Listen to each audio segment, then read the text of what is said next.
So you want a traditional tasting curry, but then there's the price of the spices, and the price of the butter, and all the fats, and the milk, and just... What if I told you could have a curry, say a butter chicken, for this price right here, per serving? That is but cheaper.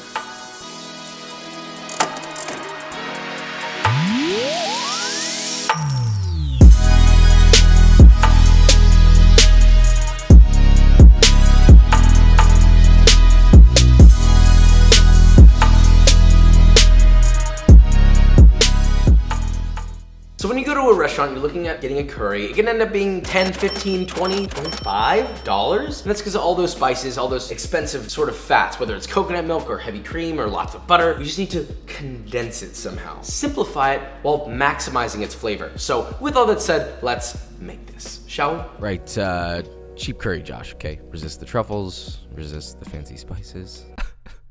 Okay, start off with a medium-sized bowl. Add 1 cup or 240 grams of full-fat yogurt, then whisk in 1 tablespoon or 15 grams of garam masala and 1 tablespoon or 15 grams of kosher salt. Whisk that together till thoroughly combined, then separately get yourself 1.5 pounds or 680 grams of boneless, skinless chicken thighs. Slice those into nice bite-sized pieces that are around 1 inch thick. As per usual, keep them even. Keep Papa happy. Simple concept. Toss all your chicken into its creamy bath, then mix that together till thoroughly coated. Give it a little sound check, lovingly.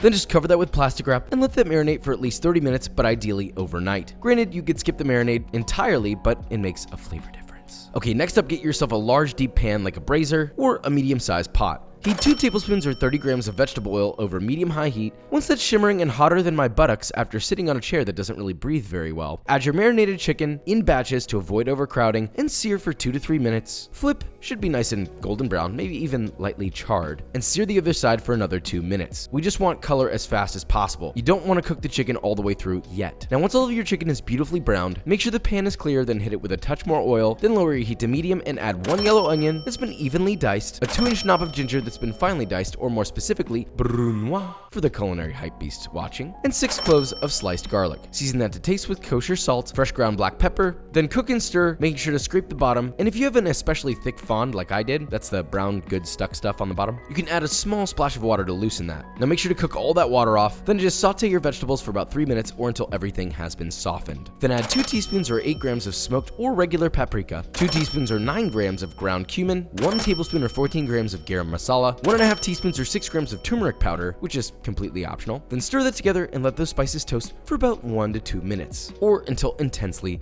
fragrant. Then add a 14-ounce can of good quality crushed tomatoes, swirl around 2/3 of a cup or 160 milliliters of water in that can, then dump it back into your pan, less wasteful and you need the water. Stir together until everything is evenly incorporated. Leave that on medium heat till it begins to simmer, then just let that simmer and reduce for 5 to 8 minutes or until the sauce has been reduced about 30% and is thickened. Optionally, you can use a hand blender to get a little smoother, but believe it or not, I won't roast you if you don't use one. Now once that's nicely reduced, add your chicky back to the pan, distribute throughout the sauce, and let it simmer another 3 to 5 minutes or until the chicken is cooked through and hot. And look, you can totally use a lid to speed up that process. Now, last but not least, my favorite part. Pour in 1 cup or 240 milliliters of heavy cream. Look at the creamy, streamy, Papa like. Then just stir all that together, bring it up to a light simmer, then reduce the heat to low and let it simmer for no more than about 3 to 4 minutes, stirring often. Then last but not least, turn off the heat and stir in 2 tablespoons or 28 grams of unsalted butter. Important note, continuously stir as that's melting so that it emulsifies properly into the sauce. Now give it a little taste, adjust salt levels if needed, and just look at this curry. Just one look at this curry, and you're gonna be saying, Lord have mercy, I'm about to bust. Now all you gotta do is get a nice shallow bowl, hit it with your desired amount of beautifully steamed rice, a generous portion of your curry, some additional sauce for good measure, and of course, some fresh cilantro leaves. All for this price per serving, right gosh darn here. Now let's taste test to see if its flavor is as luxurious as it looks. Wow, wow. And for this price right here. What? That's so good. Beautiful curry. It's thick, juicy, luscious, silky. I caught it. It's been blessed.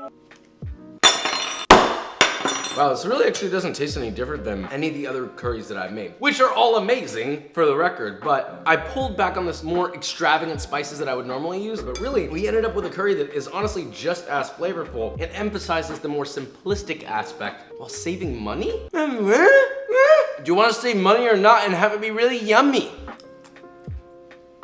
That hurts. I've made the chicken tikka masala a million times over. This just seems like an easier way to do it, and it's just as good. So if you like that, I think you'll like this. Okay, you heard, well, this isn't about better. You still won. We still won the fight for yummy, yummy, yummy, yummy, yeah. Woo! But cheaper, this price for a curry. Please enjoy. You wanna know what else is creamy, hot, and made for your mouth? B-roll.